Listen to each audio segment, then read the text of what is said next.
Bueno, ahora vamos a hablar de lo que son las fuentes de reclutamiento, los diferentes tipos de fuentes de reclutamiento que nosotros podemos encontrar. Estas fuentes de reclutamiento son los que me van a permitir a mí acceder a candidatos potenciales que yo a futuro puedo incorporar dentro de la empresa, ¿sí? Voy a tener de dos tipos de las fuentes de reclutamiento, las internas y las externas. Las internas, como la palabra bien lo indica, son aquellas que yo las voy a tener dentro de la empresa, ¿sí? Y las externas provienen de afuera. Dentro de las fuentes internas vamos a tener lo que son los archivos de candidatos, ¿sí? El archivo de candidatos es un registro que yo tengo de, por ejemplo, las personas que han quedado en entrevistas de selección anteriores y no han llegado a ser aptas para ocupar ese puesto al que se habían postulado, aquellas personas que han trabajado antes en la empresa pero se las ha tenido que suspender por causas económicas no disciplinarias, ¿sí? Aquellas personas que se han presentado espontáneamente a dejarnos el currículum, ¿sí? Y que en un momento en el que no estábamos solicitando personal, ¿sí? Entonces yo ahí tengo un archivo, una base de datos, ¿sí? Que ya lo maneja la empresa, entonces si necesito cubrir algún puesto, puedo ir ahí a buscar potenciales candidatos.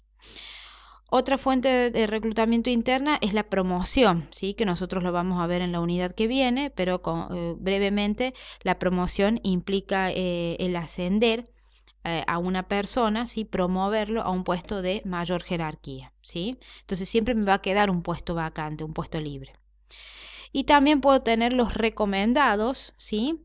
Que los recomendados vienen siendo personas que traen el currículum de algún familiar, ¿sí? Algún colaborador que está trabajando ya en la empresa trae el currículum del hermano, del primo, de un amigo, ¿sí?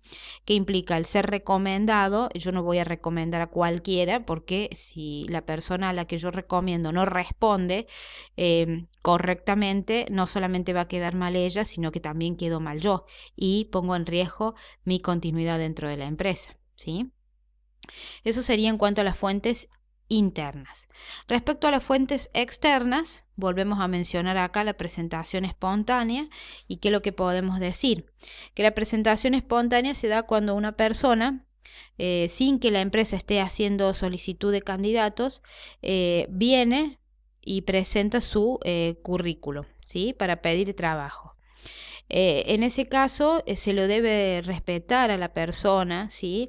Recibirle el currículum, ser amable, pero no crearle falsas expectativas, explicarle que en ese momento la empresa no está buscando trabajadores, pero que en el momento que lo llegue a hacer lo van a tener en cuenta, ¿sí?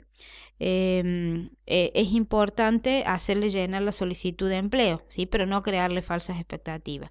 Y eso es por el hecho de que la persona, si ha ido voluntariamente a golpearnos la puerta, es porque realmente lo necesita el trabajo. Después tenemos la presentación de los empleados, ¿sí? O de los proveedores, que es cuando yo, por ejemplo, le digo a mis proveedores, mira, estoy necesitando un asistente, un auxiliar administrativo. ¿Conoces a alguien? Bueno, entonces este proveedor mío le comenta esto a algún conocido y vienen y presentan el currículo, ¿sí?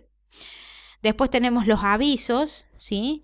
Que los avisos obviamente se siguen utilizando, pero en menor escala. Enviar estos avisos a los diarios que tienen mayor tirada y sobre todo suelen figurar en el sector económico, ¿sí? Sin embargo, pueden aparecer en otras áreas del diario. Después vamos a tener las agencias, ¿sí? Que las agencias vendrían a ser las selectoras, ¿sí? Y acá en las agencias conviene recurrir a las mismas cuando se trata de puestos especializados, ¿sí? O de mandos medios a superiores, ¿sí? ¿Qué pasa? el tema de trabajar con agencias implica que la empresa se va a ahorrar tiempo, ¿sí? Sobre todo en la primera parte del proceso de selección, más allá que la decisión final la va a tener la empresa, pero el proceso de reclutar a esos candidatos, preseleccionarlos, verificar sus antecedentes y demás lo va a hacer la agencia y no la empresa.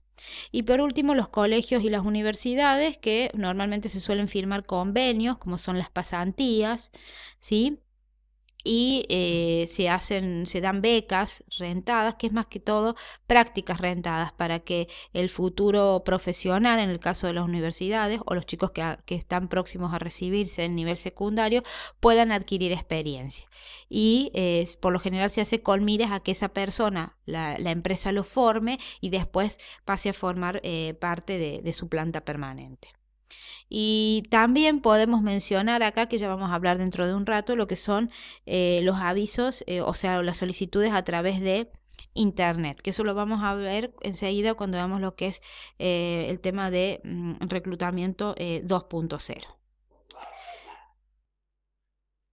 Bueno, aquí hay una comparación, ¿sí? Entre las ventajas y las desventajas de trabajar con fuentes de reclutamiento interno y externa, ¿sí? Como para que lo tengan en cuenta, el reclutamiento interno es más económico, es más rápido, ¿sí? Las personas ya están dentro de la empresa, ya conocen cómo se maneja la empresa, ¿sí? Y es una fuente alta de motivación. Pero como desventaja, muchas veces yo pierdo, ¿sí? De incorporar gente nueva que aporta nuevas ideas, viene con aires nuevos, ¿sí? Esa sería como la principal desventaja. Y las ventajas del reclutamiento externo es precisamente eso, que trae sangre nueva y nuevas experiencias a la organización, ¿sí?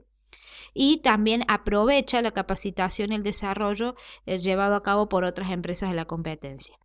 La principal desventaja, que es más costoso, que requiere más tiempo y que es menos seguro que el interno. Después ustedes pueden analizar el resto de ventajas y desventajas que tienen, que es importante saber al momento de elegir con qué fuente de reclutamiento voy a trabajar. Ahora vamos a hablar de lo que es el proceso de empleo propiamente dicho, o sea, cuando yo necesito incorporar personas, ¿sí?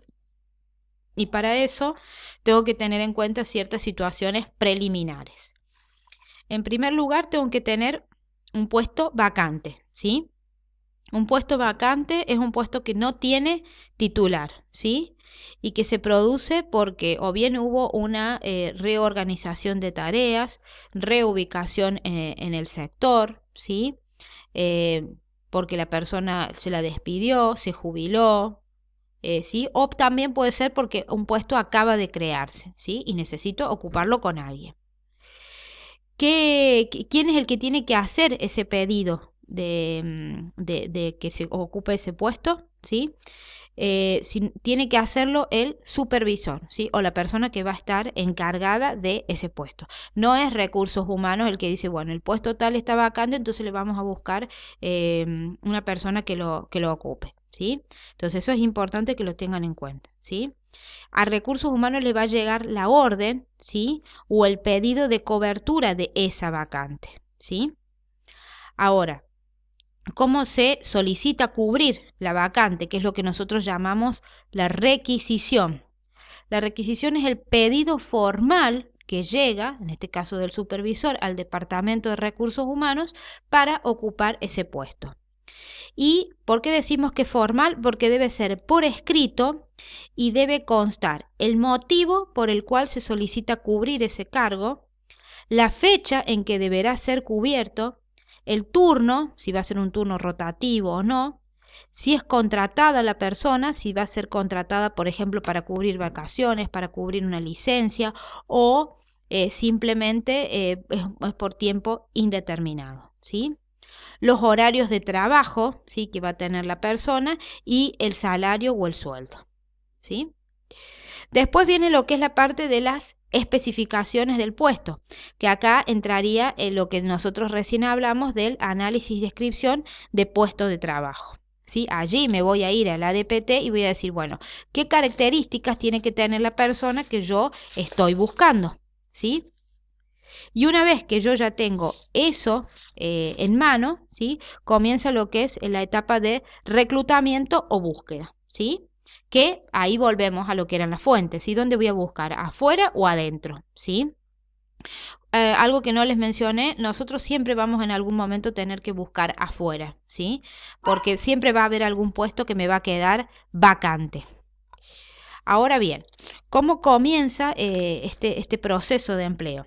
Comienza con la solicitud o la recepción de los aspirantes o los candidatos, ¿sí? Y esto se refiere al lugar en donde se va a recibir a aquellas personas que se vienen a postular, ¿sí? Cabe mencionar que tiene que ser un lugar adecuado, tranquilo, donde no haya interrupciones, obviamente un lugar ordenado, limpio, ¿sí? Posterior a eso viene lo que son las entrevistas preliminares. La entrevista preliminar, ¿a qué haría referencia? Y bueno, brevemente consiste en contarle o comentarle a la persona en líneas generales cuáles son las características de ese puesto al cual ella aspira, ¿sí? Tiene que ser una persona entrenada para eso, ¿sí? En donde obviamente lo va a entrevistar al aspirante, le va a dar los lineamientos generales del puesto, va a observar a la persona, si la persona tiene rasgos físicos, ¿sí? Que muchas veces pudieran no hacerlo apto para el puesto. Bueno, todo eso se va a ver en esta entrevista preliminar, ¿sí? Posterior viene lo que es la solicitud de admisión, que vendría a ser la solicitud de empleo, que se la va a hacer llenar a la persona, ¿sí? Brevemente la solicitud de empleo para que si ustedes se han postulado para algún puesto, ven que contienen más bien información de tipo genérica, ¿sí? Y personal del candidato, ¿sí? Y algo que podríamos mencionar, que si se trata de una persona con poco estudio, nosotros le podríamos ayudar a llenar la solicitud de empleo. Hoy por hoy, en las situaciones actuales en el que se maneja el mercado laboral, siempre se pide como requisito mínimo lo que es un secundario completo, ¿sí? Pero muchas veces la persona no pudiera llegar a entender alguna consigna que se les está solicitando, entonces uno lo puede guiar y orientar, ¿sí? Después viene lo que son las pruebas técnicas y psicológicas, ¿sí? Las pruebas técnicas y psicológicas son una de las etapas más importantes porque allí me permiten obtener datos objetivos sobre la personalidad del individuo, ¿sí? En estas pruebas psicológicas y técnicas, ¿sí? Uno muchas veces en la entrevista puede caer en subjetividades, ¿sí? Mientras que a través de estas pruebas yo voy a obtener datos objetivos, ¿sí?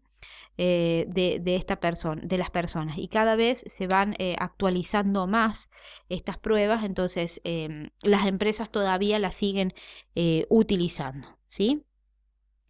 La entrevista principal, sí, la entrevista principal la hace el directivo cuando se tratan de mandos medios y superiores, ¿sí? Y la hace el supervisor en mandos operativos, ¿sí?